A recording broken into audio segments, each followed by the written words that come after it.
Por isso, hoje também não é exceção, vamos falar da Covid-19, mas vamos falar essencialmente do desconfinamento e de algo que os portugueses querem muito neste momento, é fazer férias.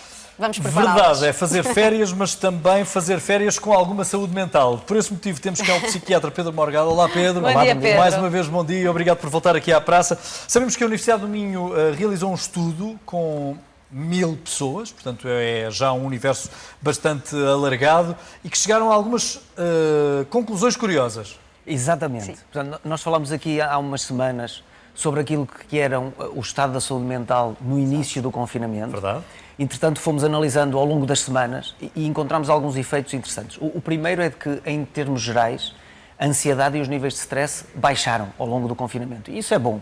E demonstra que, de facto, muitas daquelas reações iniciais eram reações de adaptação e que nós, seres humanos, temos uma enorme capacidade de nos adaptarmos à adversidade e de encontrarmos recursos para dar a volta e para a vencermos. E então nós portugueses, não é? Sim, os portugueses estão por nos adaptarmos a tudo. Por nos adaptarmos a tudo e também, por outro lado, por termos alguma tendência a dizer que podia ser pior, o que também tem o seu lado negativo e o seu lado difícil até em termos de saúde mental. Sim. Mas eu gostaria de destacar aqui que há dois pontos que nos chamaram a atenção. O primeiro é de que as mulheres diminuíram mais essa ansiedade que os homens, embora continuem a ter níveis superiores de ansiedade. Sim. Portanto, há aqui uma sobrecarga que culturalmente também é atribuída à mulher e que teve que se adaptar mais no início. E, em segundo lugar, as pessoas que estavam sem trabalho, que de facto não diminuíram esses níveis de ansiedade e de stress, e isso também é uma preocupação que todos nós devemos ter. Portanto, esta crise parece que afetou mais os mais vulneráveis, como de resto acontece em todas as crises. Verdade. A nota positiva é, como eu dizia, que de facto há uma diminuição dos níveis de stress e de ansiedade, portanto acabamos por nos adaptar e agora vamos ter que fazer o exercício contrário, que é adaptar-nos à nova vida em desconfinamento e é sobretudo sobre isso que se calhar vale a pena nós falarmos agora. Claro. Até porque é isso que vamos ter. Vamos ter que fazer. Vamos ter... E quando as pessoas são convidadas a desconfinar, algumas delas vão também sentir outra vez níveis elevados de ansiedade e de stress. Porque vão estar muito a pensar onde é que eu toquei, onde é que eu não toquei, o que é que eu posso fazer, o que é que eu não posso fazer. Será que eu com esta atitude estou até a perturbar os outros e a provocar-lhes mais stress e mais ansiedade? E, portanto, algumas pessoas terão alguma dificuldade em desconfinar. Mas é muito importante desconfinarmos. É muito importante, com todos os cuidados, seguindo todas as normas e todas as regras que nos têm sido propostas, vai ser muito importante nós retomarmos as nossas vidas. Há outras que não querem saber sequer. Que não estão nada preocupadas e que não querem saber. Pois, exatamente. Há 8 e 80. 8,80. E temos que encontrar aqui um equilíbrio para a paz de todos, não é? Temos que ser responsáveis, cada um individualmente tem que ser muito responsável e seguir as regras, mas temos mesmo que desconfinar, porque nós precisamos que a sociedade volte a funcionar, que a economia volte a produzir, que aqueles negócios que foram mais afetados pela crise voltem a ter o seu rendimento. Portanto, nós temos mesmo que mudar. E podemos aproveitar esta crise para mudar algumas coisas. Sim, por exemplo, nós estávamos aqui a falar sobre férias. Nós podemos agora pensar em férias de maneira diferente, não é? Provavelmente este ano a maior parte das pessoas vai ficar por Portugal. O que é ótimo. Portugal temos que ajudar para já a nossa economia também, não é? Ajuda a nossa economia e ajuda-nos a nós próprios, porque nós temos imensos locais altamente seguros, onde podemos fazer férias com muita qualidade e com muita segurança. Podemos ir até às regiões mais do interior, visitar Trás-os-Montes. Eu visitei esta semana a região do Douro Internacional, que é fantástica. Podemos ir até aos Gerês, podemos fazer atividades um bocadinho diferentes daquelas que nós fazemos, piqueniques com amigos e com família, sempre respeitando as condições de segurança. Podemos, para aquelas pessoas que estão mais receosas de ir para os hotéis, que estão neste momento a adequar-se e que estão a fazer todas as medidas de segurança, mas as pessoas que tenham um pouco mais de receio podem alugar uma casa. Portanto, há aqui uma série de coisas que nós podemos fazer para retomar o mais possível a normalidade. Porque se o fizermos, isso também é bom para a nossa saúde mental e é bom para a sociedade como um todo. E, portanto, este é o momento de enfrentarmos alguns medos e de tentarmos recuperar a normalidade que é possível.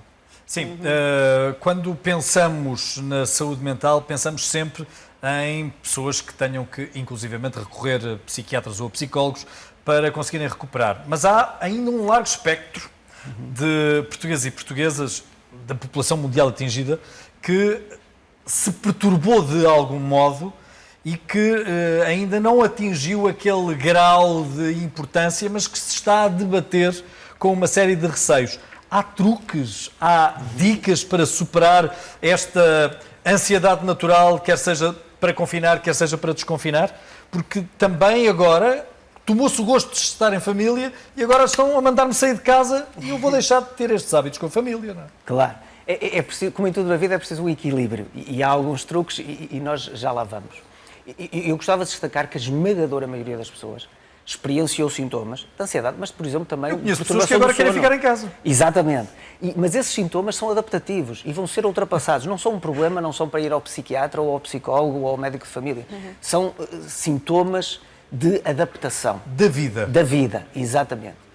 Aquilo que nós temos que fazer é fazer um balanço de o que é que eu ganhei com estas mudanças. Porque mudou muita coisa, mas nós ganhamos algumas coisas com estas mudanças. Aprendemos a desfrutar alguns aspectos da nossa vida aos quais se calhar não dávamos muito valor. Minimalismos, não é? Precisamente, precisamente. E isto até veio num momento onde já havia uma preocupação grande, por exemplo, com as questões ambientais, com reduzir algum tipo de consumo e, sobretudo, reduzir algum tipo de desperdício que nós temos na nossa sociedade. A utilização da bicicleta em vez por do exemplo, automóvel. Por exemplo, é uma excelente alternativa e é preciso também aqui os transportes públicos fazerem algumas adequações para que as pessoas possam andar mais de bicicleta, também utilizar o comboio e a seguir complementar com a bicicleta. Portanto, há aqui uma série de mudanças que nós todos temos que fazer. A nível individual, cada pessoa deve fazer esse balanço, que é o que é que eu ganhei com este confinamento, o que é que eu fiz de diferente e quero manter, mas também, por outro lado, pensarmos que o confinamento reduziu brutalmente a atividade física das pessoas. Portanto, ficar em casa implica caminhar muito menos, implica conviver muito menos. Não é? E isso também tem custos em termos de saúde. Portanto, eu posso manter algumas destas atividades, mas se calhar deslocá-las de dentro da minha casa para o jardim, para um parque, para uma zona de montanha ou de campo, onde eu vou usufruir das outras coisas, que é o respirar o ar puro, que nós não temos nas nossas cidades, e que é, por exemplo, o usufruir do sol, sempre com todas as medidas de segurança, naturalmente, mas aqui há um equilíbrio que nós temos que preservar e que manter. Eu acho que a maioria das pessoas, quando o Jorge diz assim, até gostam do confinamento, adaptaram-se. Algumas? Mas seguramente, se conseguirem voltar a encontrar este equilíbrio que é necessário, vão usufruir muito mais dos dois mundos e dos dois momentos e daquilo que temos de bom. Quem é que não gostava de ter teletrabalho num parque? Ora, precisamente. E se nós tivermos teletrabalho em boas condições, por muitas vezes nós falamos do teletrabalho e pensamos... julgamos que é só em casa, julgamos que é só em casa. E pensamos só naquelas pessoas que têm em casa, por exemplo, aquecimento ou ar-condicionado. Mas há pessoas que estão em teletrabalho que, além de terem mais condições de internet, têm mais condições de habitabilidade física. Certo, claro. E para essas pessoas o teletrabalho não foi assim tão bom. Portanto, há aqui equilíbrios que nós temos que conseguir e que perceber que as realidades são muito complexas, são muito distintas, mas que seguramente nós podemos fazer muitas coisas à distância que não estávamos a fazer até agora e isso vai trazer muitos benefícios para o futuro.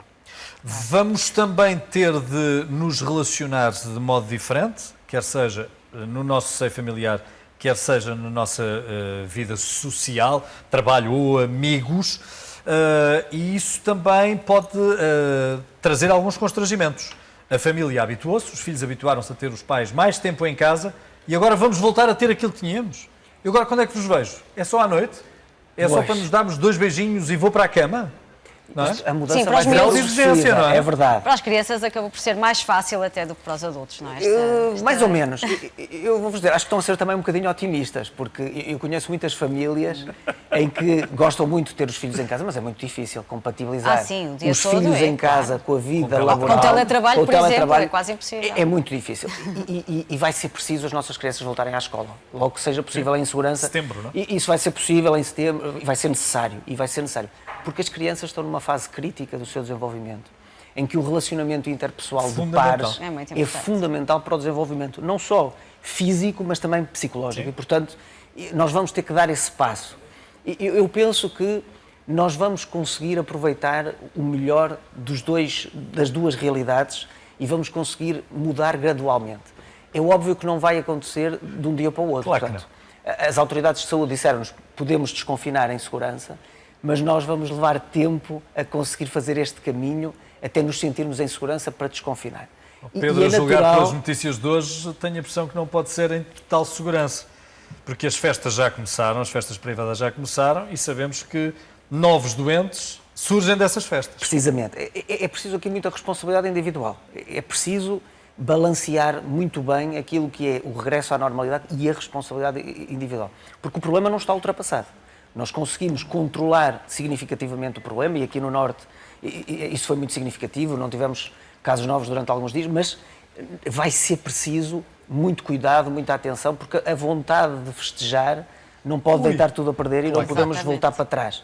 Agora, eu penso que dentro do nosso círculo mais restrito de família e amigos, sim, podemos voltar a usufruir do ar livre e voltar a usufruir daquilo que a vida nos pode trazer de muito bom. bem, Pedro. Muito obrigada, Muito Pedro. obrigado por aqui ter vindo, Pedro. Foi uma agradável conversa.